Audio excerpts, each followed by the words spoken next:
So I know maybe to do some, but at least anytime I know that I actually quit my work for something, it gingers me more.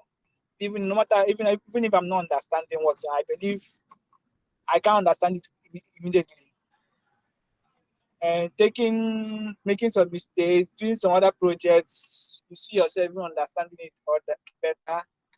There was even a project that I felt I didn't even understand, but when I was explaining it to a God 17, former God 18, I wasn't surprised. I might want to even explain this stuff to somebody. So as we are doing it, you might think it's not entering, but believe you me, it's actually entering.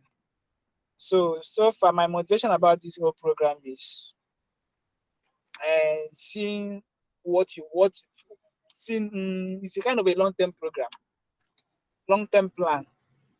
It's not a program that once you enter, you want to start seeing the gain, the benefits in 1 month time. It will take time, but I believe you just want to know where you are going to. Have that belief, because without that, I don't think you quit. You might even quit the whole process. So the first thing is just having the motive, having the motivation to help you keep it. And that's what I've been keeping me so far about the whole project. Wow, wow, inspiring. Thank you so, so much. Thank you so much. All right, very quickly, I'm going to be demonstrating collaboration on Git because you want to learn how to collaborate on GitHub. I mean, how two persons can work on the same repository that belongs to one person. That's one skill you need for this project. And you're going to be doing it live and direct. So if you have a system with you, you just might be among the three or two persons that I'm going to do this live demo with. So I'm going to create a repository. I'm going to push something to the repository. You have the C raised. Mr. Steve, you want to say something? Yes, I have a question. I have a question. Go ahead. What I want to ask is, during the question, I read where they said each person should have at least 40% of the commits. So is it like we're going to share the question to each other or what? All right, we'll get to that. We'll get to that. So first, we demonstrate collaboration on GitHub, and secondly, we're going to discuss how printf works. Because for you to reproduce printf, for you to emulate it, you need to understand how it works. Yeah, and that's necessary. And then we're going to take questions from you and give you answers. As much questions as we can take tonight, we'll take them, and then you can continue on Slack. Yeah, we'll be available on the AFR0623 group. That group is private, right? You can tag me. You can tag my colleague here.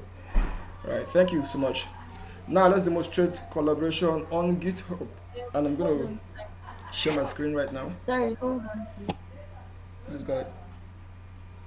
Yes, so that about Stephen's question, we don't want to start taking questions now so that we will not be repeating the same thing over and over and again. So it's best if we explain quickly what we have to do, and then we'll give you enough time to ask as many questions as you want. So that we'll not be repeating ourselves. We plan to answer that question as part of what we're doing already. So if you could just hold on a little, we'll answer any questions we have not covered while explaining after the session. Is that okay? Okay. Thank you very much. Stephen? Yeah, yeah, okay, I'm okay. Thank Okay, you. I don't think it's a That was my honorable colleague. Okay. I'm sharing my screen right away, and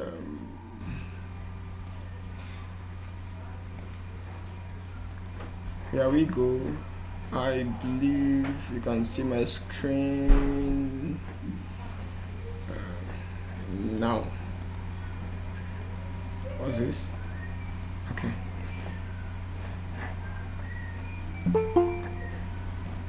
Okay. Now, this is it. First, you've learned how to create. Excuse me. I think my screen is probably shared. Sorry.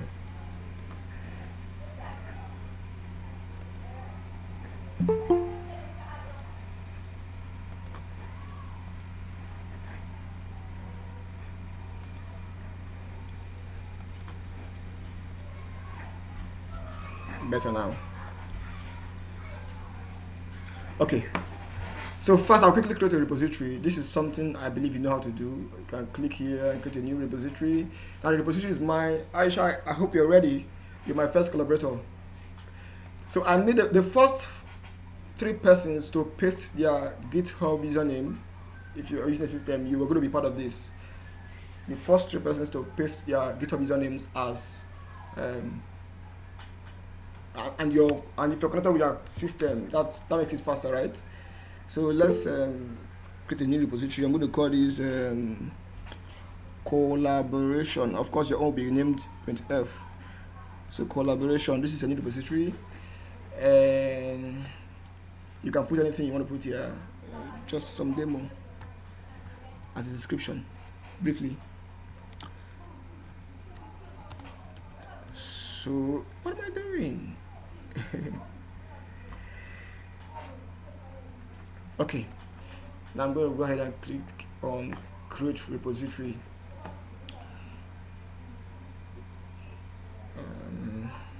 So it's been created. The next thing I want to do is clone it. There are two ways you can do that, but let's just clone it. That's easier.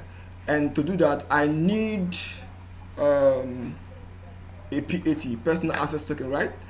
So I'm going to go here and let me open this in a new tab, settings. So here's my profile, and mind you, your PAT is your private material, right? It's as sacred as your password. You don't want to expose it. So this demo I'm doing now, I'm going to delete the PAT after this. Okay, so I'm going to click on developer settings, and I'm going to click here, choose this one, and generate new token. Okay, so next thing I want to authenticate using my password, and then I confirm. Now you drop some notes here. It's for you actually, but it's compulsory. You can choose the duration as long as you want it. You don't want it to expire, you can choose. I believe you know this, all of this, right? I believe you know about all of this, and give it the necessary permissions accurately. And so I'll choose. And what do I need? Okay, so I think is enough.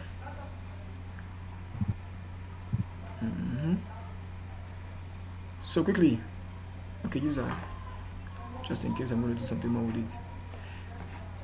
Generate token, and this is the point where you copy it. Of course, you know by now that if you don't copy it by now, it is gone, to be gone. So this is it. I click here, it is copied. I want to make sure it's saved, so let me paste it somewhere. I'm going to call my terminal here on my system. Okay, I think I want to use my sandbox.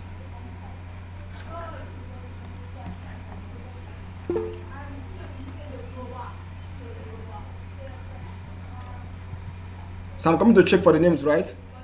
I've been pasted sandbox.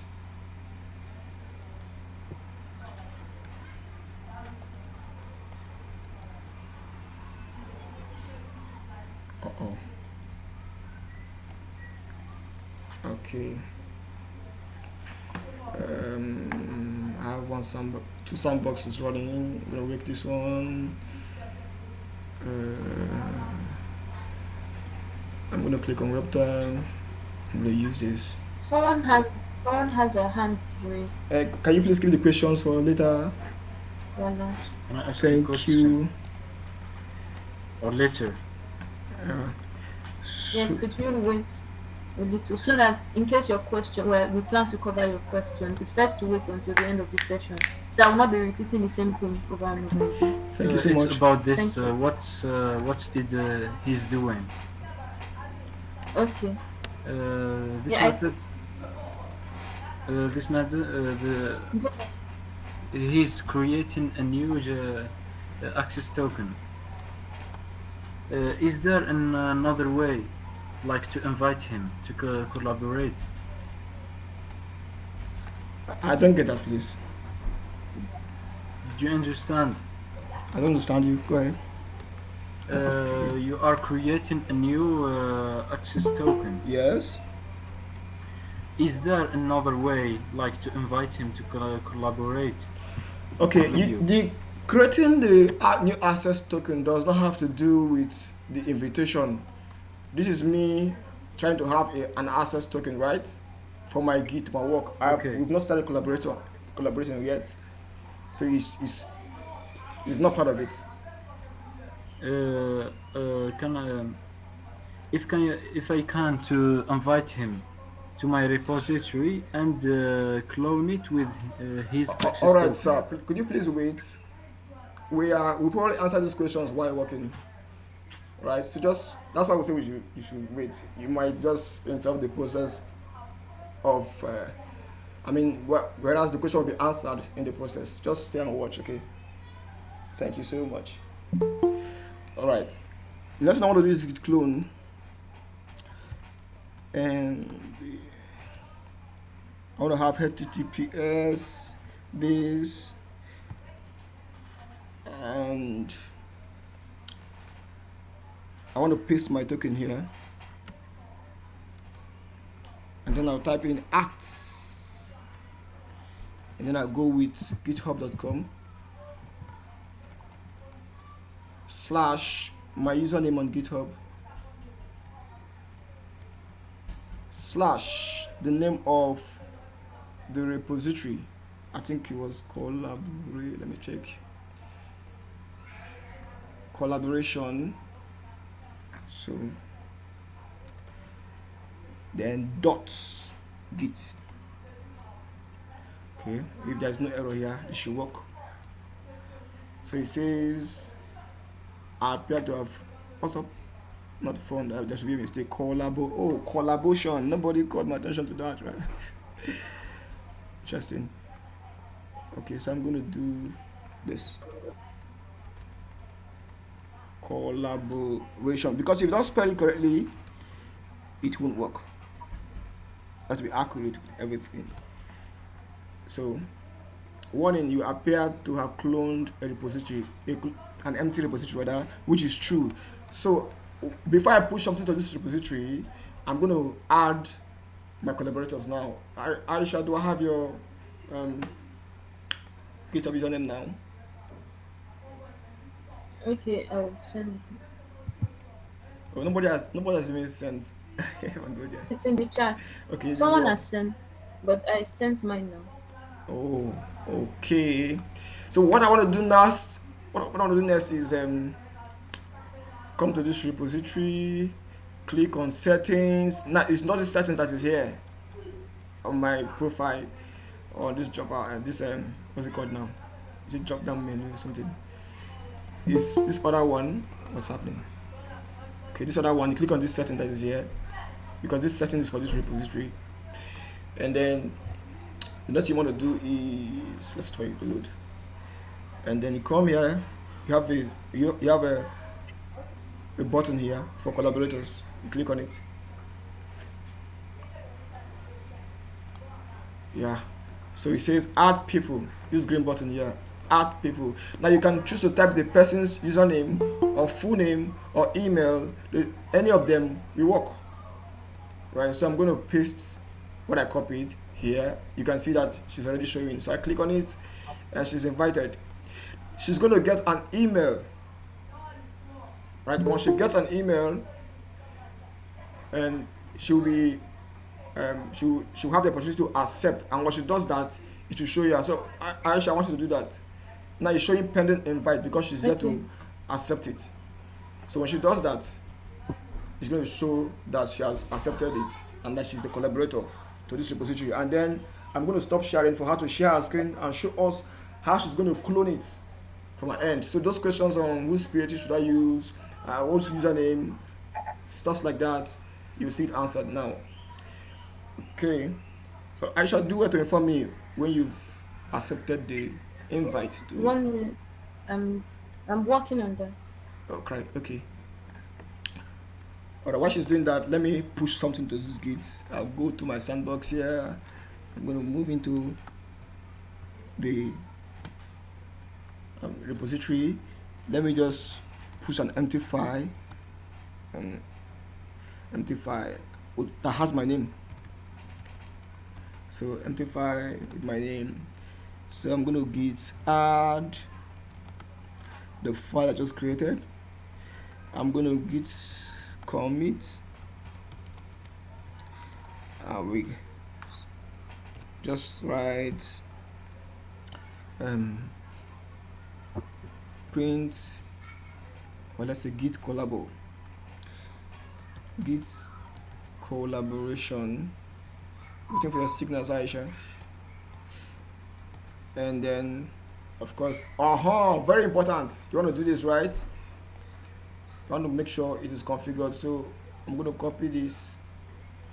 Git does not know me here, so I'm going to paste this here and flow it to my email. I have accepted. You done that? Yes. Okay, hold on, I'll get back to you shortly. So my email is Topman for love word at gmail.com.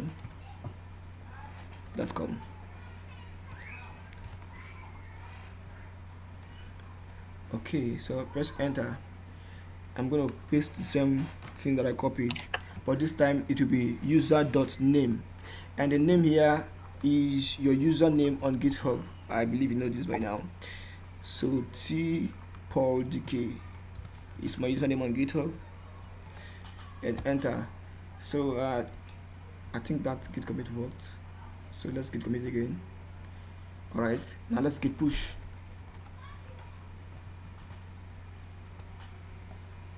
Fine, let's go check. Where's that? Is here. Okay, let me refresh this to show you that this status will change, showing that it's no more a pending invite, but she is now a collaborator. Look at it, collaborator, right? So let me go back to the repository to show you that what I just pushed now is on Git, and she's going to share her screen, clone it, and push something to Git as well. So that very person that shared his or her username, I'm going to add you while she's doing that. You're going to receive an invite email. Okay, so see what I pushed to Git is here. So Aisha, are you ready? Yes. All right. Oh, sure.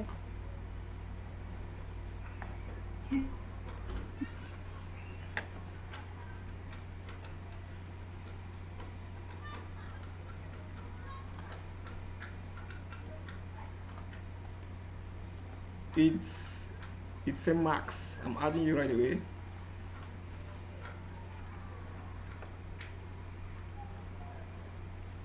Okay.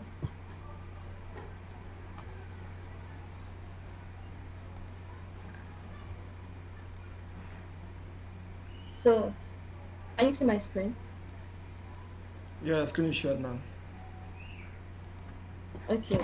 So, I got the mail um, inviting me.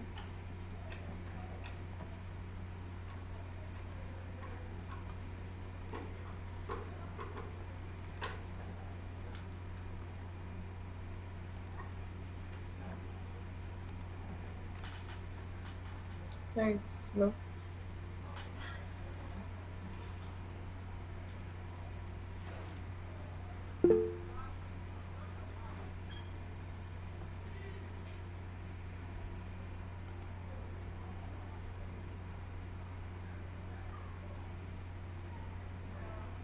Okay, the next step is to clone the repository.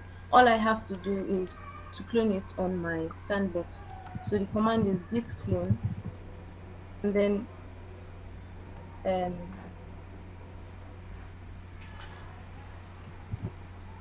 you need your token and paste my token here. You copy the link for the repository here like this.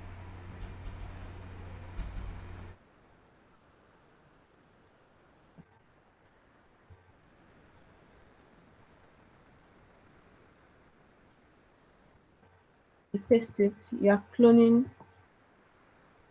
I need this token.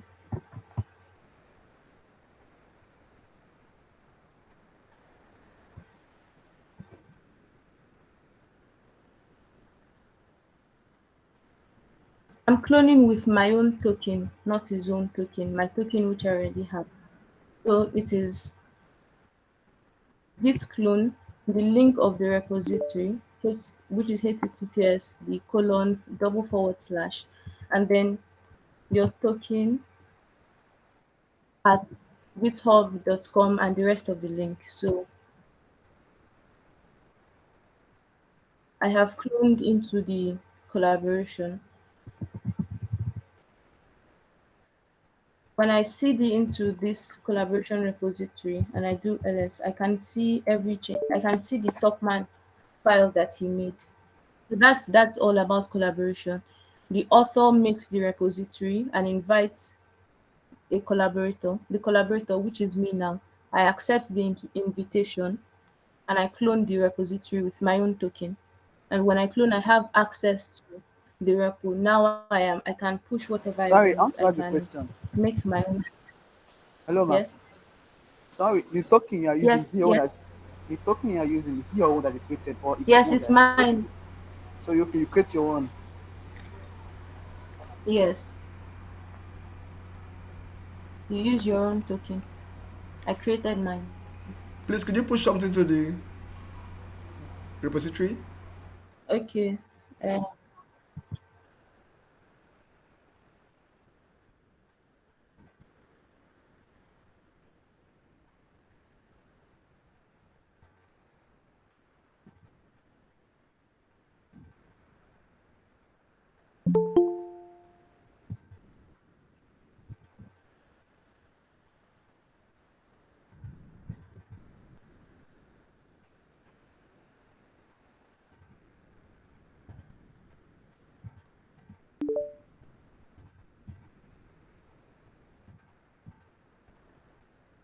so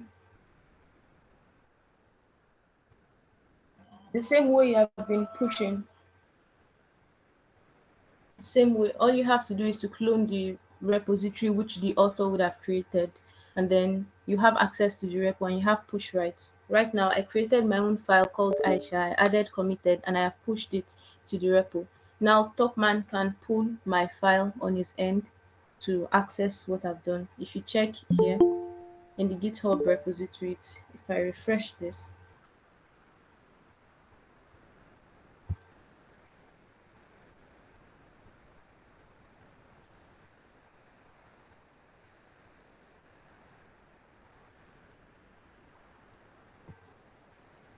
network, my file is there now. So that's it. All right, thank you very much, Aisha. You may stop sharing now. Okay, okay. I think you have to continue. Yeah, you're going to be taking us on Mhm. how printf works, and while she's Doesn't doing we that, have what of those? Someone, yeah, yeah, it doesn't have to I think share someone is interested in trying. to join the repository. I added him, so you go ahead and push something Okay. to the repository. Let's just see your work. If you really got what we did now, push something. Let's get it while we are on, because we have about 29 minutes to go, so we may not have you share your screen. So I hope that's understood. Who was Okay. that? I think it was. So far, does anyone have questions before I start? Please, please, we can take the questions later. I have a question. Okay. Please, you ask your questions later, please. Thank you. I mean, okay. Hello? Hello? Okay, so now I want to guide you through what the printf project is exactly. You have this project, the printf project, where you have to make your own printf function that can do many things that the built-in printf can do.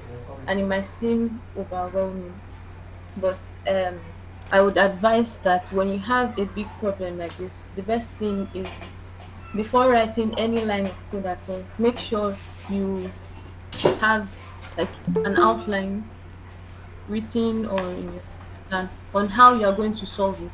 Okay, that's why you were introduced to flowcharts and writing pseudocodes, is to learn to think, like to think in a strategic manner. You should have an outline on how exactly you are going to walk through the solution before you even start writing the codes at all. Okay, that's that. Does anybody know what exactly the printf is? What printf is? Can anybody tell me what printf is? The printf function is. Okay, let me give it a try, man. Okay, should I give it a try? Okay, yes, Hello? please. Okay, my Hello, understanding yes, print. please. Okay, my understanding printf is a function that prints out inputs, your code that you write, like the output of your code, you print it out. That is the function of printf.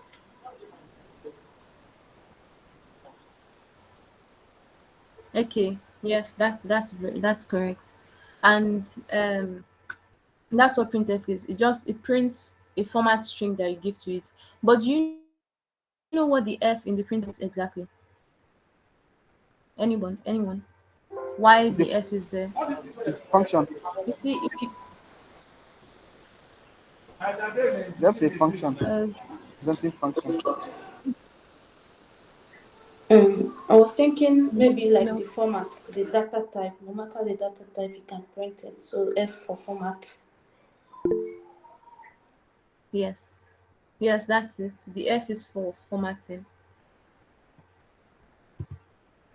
That's what. If it was just print alone, it would print exactly what you give to it without making any formatting, without making any changes to it. But with the f property shows that it will give a formatted output. It goes through whatever string you give to it and checks if there is anything special about it that it has to format or change before outputting it to your screen. That's what the f is about. That's why it's printf. Okay, so the printf function is a built-in function in the standard input output header file. Okay, it is, in fact, when you include stdio.h, this stdio.h is a header file. I'm sure by now you must have written a lot of header files. They are files that contain prototypes to functions that you plan to define for some reason. Okay, so this stdio.h is a header file that comes with your C compiler when you install it. Okay, and one of the functions that it contains is a printf function, and the prototype for the built-in printf function is int. The return type is an integer. The name of the function is printf, and the first argument is a constant. Oh my god, what's happening?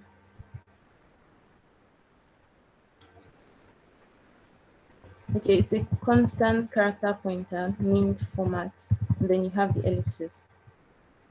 This is, in fact, how the printf built-in function is in the standard input-output library. Okay, it returns an integer. What this integer represents is how many characters exactly the printf is printing. You know what the printf is printing invariably, even after doing any formatting or anything. The endpoint of what it's printing is a string. So it counts how many characters it is printing to the output string and returns it. Like, so it not only prints whatever you give to it, it counts how many characters it's printing and returns it as part of the operation. That's the int. And you have to take note of this. It's part of what you have to include when you're writing your own printf function. Okay, and the first argument in the printf function is this constant character pointer format. I would explain const, but it's not in the scope of what we are doing now, and we are running out of time. So you can try to read up on it on your own. If you have any problems, you can reach me direct. You can contact me on Slack. And so just know the first argument of the printf function is a character pointer, which is a string in C. Okay, so it accepts a format string, and then you have these ellipses. What these ellipses denote is that the printf function is a periodic function. Okay, a periodic function is a function that can accept many arguments, a variable number of arguments. Let's go take a step back. Normally, when we are defining a function, you say, let's say you want a function that can add two numbers. You say int sum and then two variables, a, int b. What we are used to is defining functions with a definite number of arguments. These are the arguments in this function, the a and b. And here, when you are calling the function sum, you can only call it with a maximum of two arguments, right? But with this printf function defined like this, it means it accepts a variable number of arguments, which is what you need for this printf to work the way you want it to. And you see what I mean now. Up to this point, do we all get it? Hello? Yes, I would yes, like yes. that we get it. We Thank you. are with you. We are with you. We're with you. It's just that we don't like interrupting our mentors like this. Okay, I would ask when I ask, I'd like when you answer. Thank you. So you have the main function. Let me create a main function like this. Let's say we want to use the printf to print a very simple string. So how the printf works. So what does this do? It prints exactly what is here because let me how the printf works. When you call the printf function with a string, it passes the first argument of what you call it with. Here, the first argument is this testing how the printf works. It passes it PARSES. What that means is it checks every character, every letter and space or everything you write inside that first argument as a format string and checks if there's anything special about it. If there's something special about it, it um, formats it, does what it's supposed to do to it. I will explain what I mean by special later, but it checks if there's something special and then it does some formatting to it before printing the results to the output screen. Here, with this format string, when it does the passing, there's nothing special about the string, it just tests how the printf works. So there's nothing special about it. There's nothing for it to format or anything. So it prints this directly to the string, to your screen, to your output screen. But what if you have something like this? Okay, I'm declaring these variables. This is an integer, this is a float, this is a character, and this is a string. And I assigned values to them. And now I want to print them in this format. Okay, I want to print my name is and so on and so forth. This is where the formatting function of the printf, the formatting property of the printf function comes to play. Before I explain, let me go into something called format specifiers. Do we know, can anybody just briefly tell me what a format specifier is? Format specifier.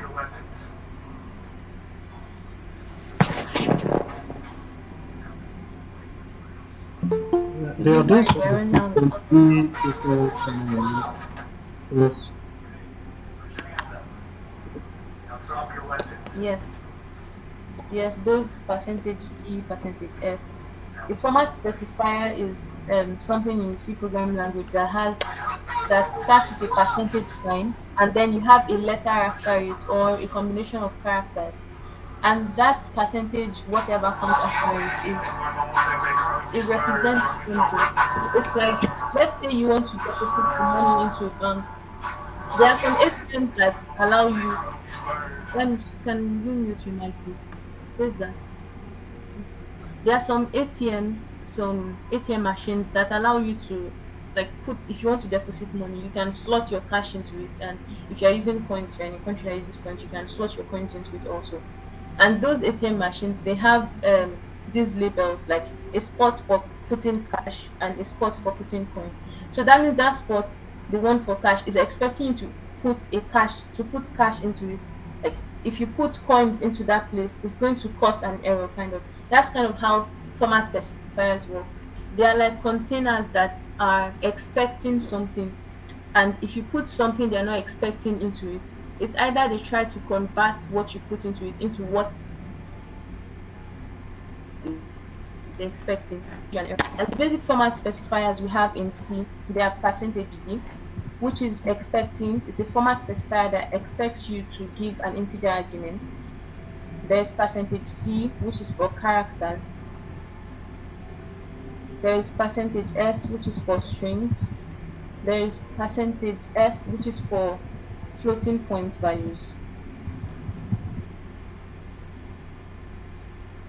Okay, an integer is a whole number, one, 2, 3, 4, 5 decimal numbers. A character, just letters of your alphabet.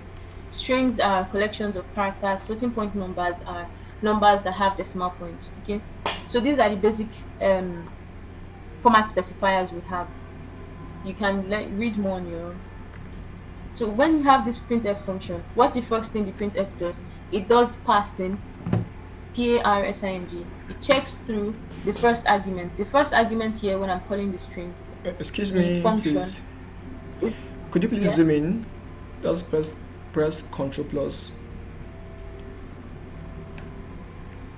Let's see that Okay, that works. Is it working? is this better? Control plus. Did it change? No, nothing Okay, happened. do Control Shift plus. Let's see. Fresh boy, fresh boy. Who knows how to manually zoom in on? It might not work on Yes. VS Code. Control. No, it If this is works. VS Code, It works. hold Control Shift, then Control Shift. Use the equal to sign that has a plus on it. Great. So try that. Yeah, that's what I'm doing. Come on. The your codes look so tiny, and I saw an income Okay, message. okay, Okay, go ahead. Thank you. That's too much. That's okay. okay.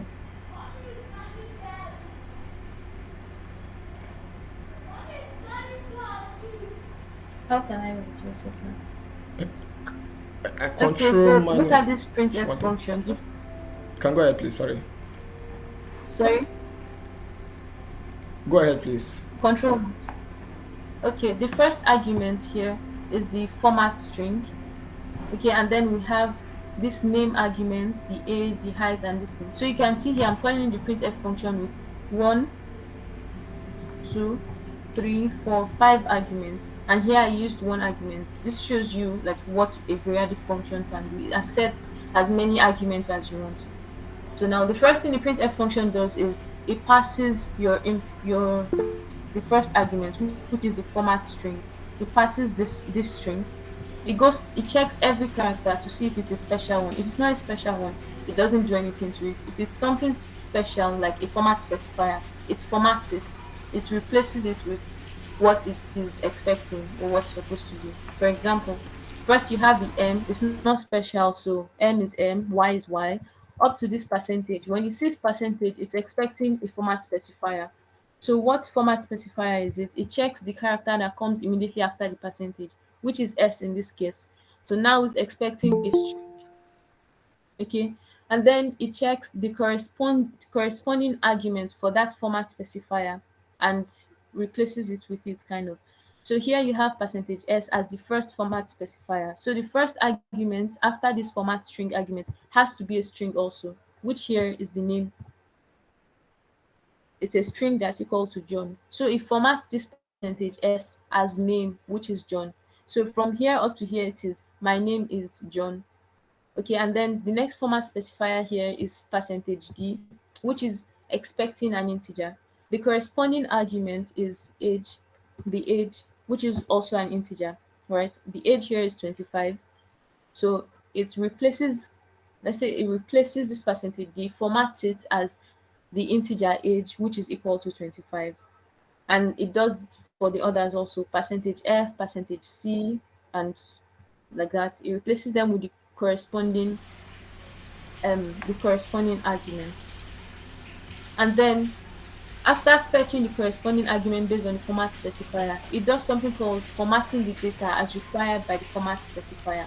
Here in this example, it's pretty straightforward. Like for percentage %s, which is expecting a string, I am giving it the string it's expecting. So the only formatting it has to do is kind of to just replace itself with the string it's expecting, and percentage %d and f and so on.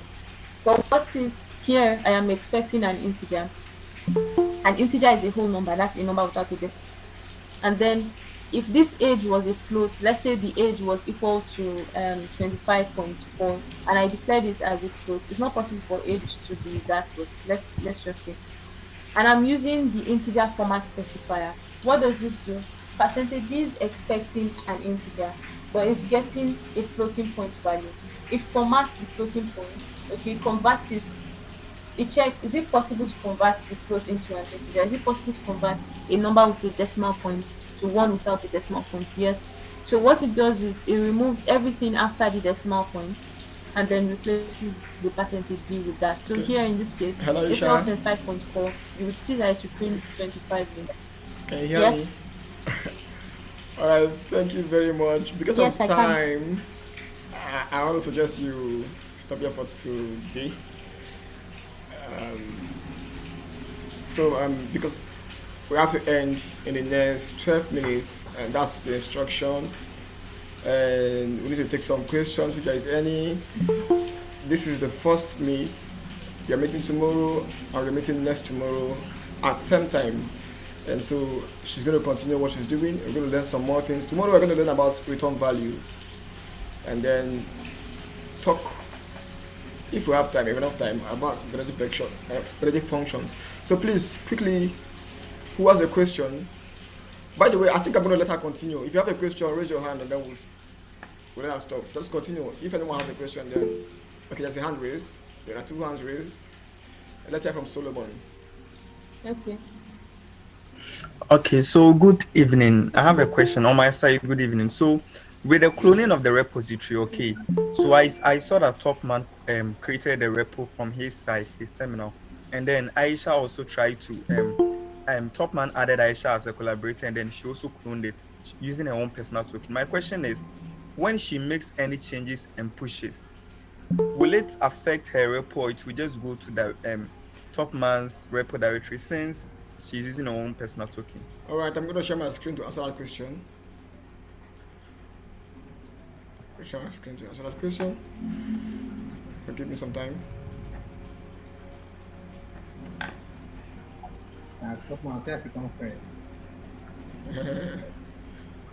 Be civil. Okay, where's that repository? This is the repository, right? Let's show what I've got here. A while ago, she pushed something to the repository. Let's see where it went to. Can you see? What she did went to this place.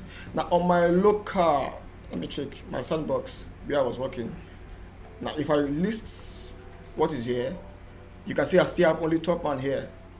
So somebody should tell me, what do I do now? Make sure you're consistent. What do I do now to get these changes on my sandbox? You can pull. You can pull. Are you sure you're from Simple, consistent? you just So you guys are good. You're doing well. Right now, I have our changes. So when you're collaborating like this, you want to make sure you get pulled before you get pushed everything. So you don't, to avoid conflict. Remember that first Git project you did? The skill. This is time to apply the skill. You go from there. Okay. Thank you very much. Any other question? Yes, so Topman, please. My question is, okay, will the repo show on her GitHub account? On her, no. It will show. It will show, but not as her repository. Okay, it will show. Like if I click on my profile, if I click on home, now let me go home. The repo will show with my username, show that it is my repository. Here now, if I click on show more, okay, I think I need to zoom in, sorry. Alright, so let's scroll down here a bit. Where is that repository now? Collaboration, appear. Oh, here it is. It's going to appear like this, with my profile picture like this, showing that it is mine, but she has access to it. Alright, another question, please.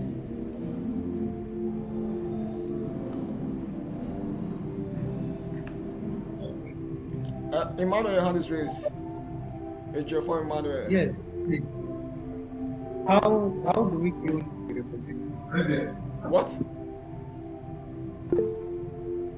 How do we do what? How do we clone the repository? Or do we have How to we clone the clone the repository? repository Okay, maybe you joined late. We've done before? that. We clone the repository, and we showed how to clone, how both parties can clone the repository successfully. And this is being recorded, so you can see the record later. Stephen, Okay. Since before someone before I can work on a work, I have to if someone if like when they could you change. please be more audible? Does it mean when changes? To make Does it mean that both of us cannot be working on the same question? okay. Does it mean that both of you cannot be working on the same question? Well, you can choose to say, Yeah. as my partner, do task 0, let me do task 1. So while he or she is working, you are working as well. And you will just want to git pull before you make updates.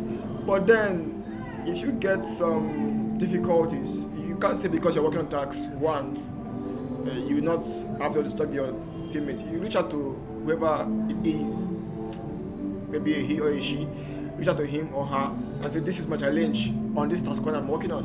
Could you help me out? In fact, it could be that you're going to push what you have and he or she is going to pull it and add to it and still push. So you're working together. That's basically it. Right? Is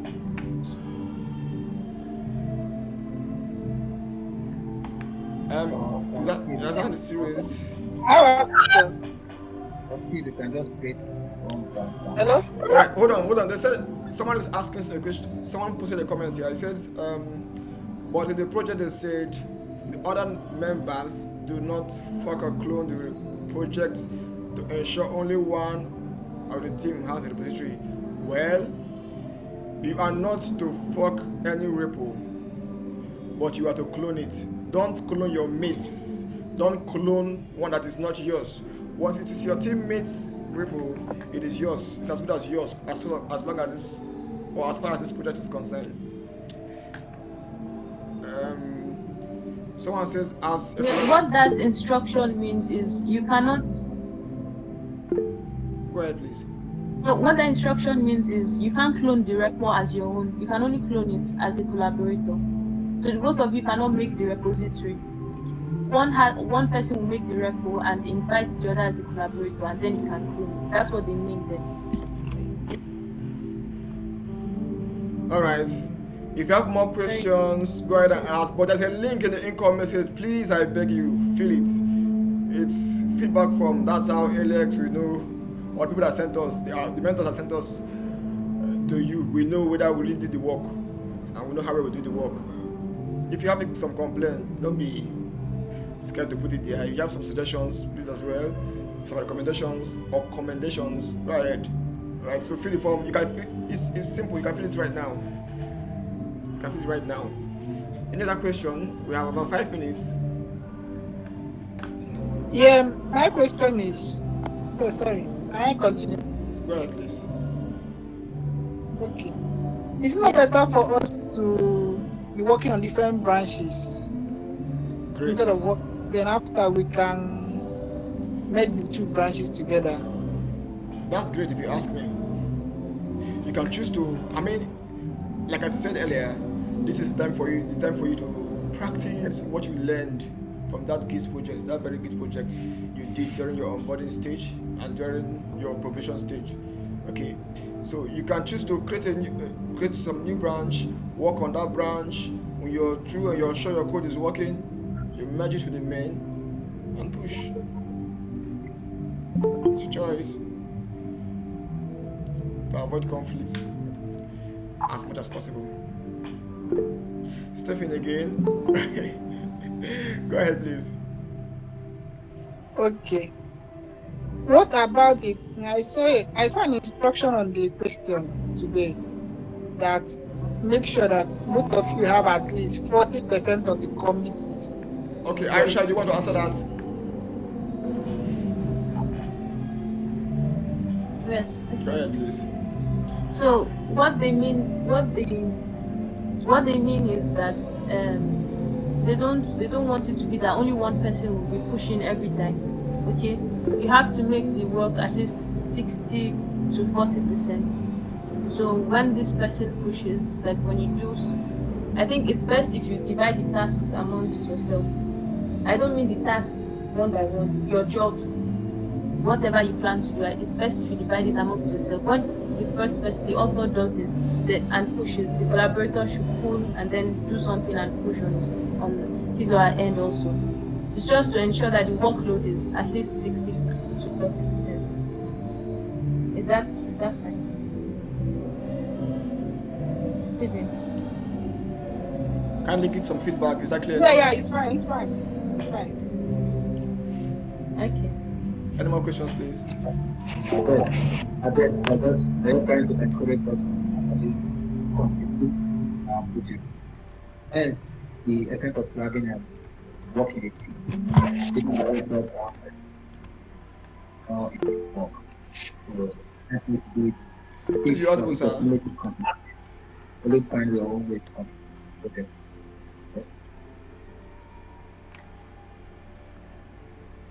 Okay, I didn't quite get you. Thank you so much for that anyway.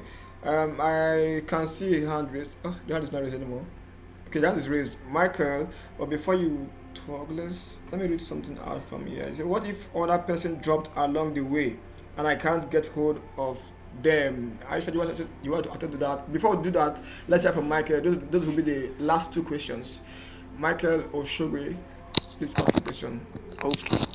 Okay. Thank you very much for the lectures. My question is this: what if I and my partner we decided to divide the task into two? Maybe I take the first six tasks, and he takes the remaining one. Can I do my six tasks first and git push?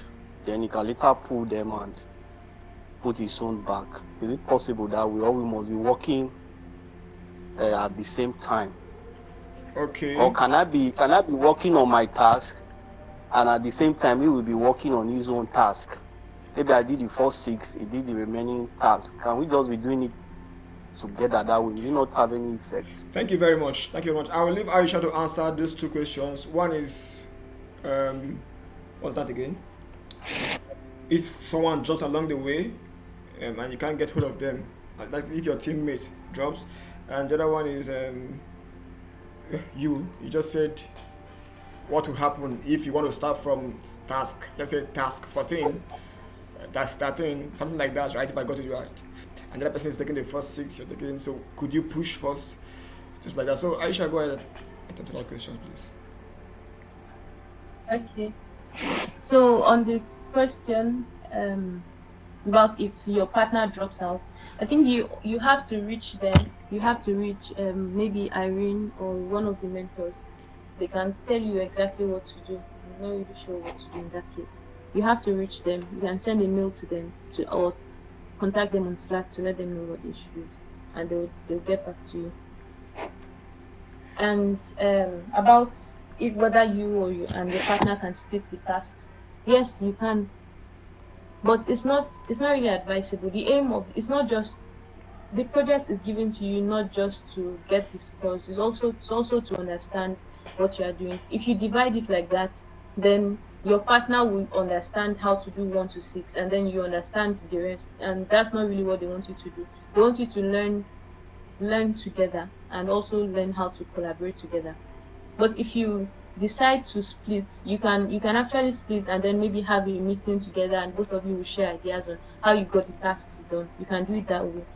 If you want to do it that way, I think the best approach is to use branches, because if you're not going to be working on it at the same time, like someone pushing and pulling, it's possible for you to have merge conflicts, and that's where branches will help you. When you are working on your branch and person is working on their branch, there's no way that you can have conflicts. You just be pushing into your own branch, and then when you are ready to merge everything together, you create a pull request and you'll be able to check if there's anything conflicting to correct it before pushing finally to your main branch.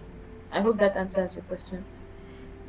All right. Yes, Thank you yes. very much. We're about 2 minutes past our closing time. I am posting the link to the feedback form again.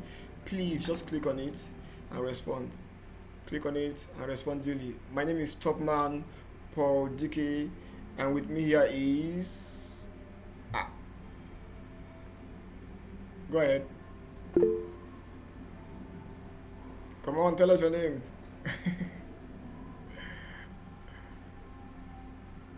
Can she hear me? Aisha?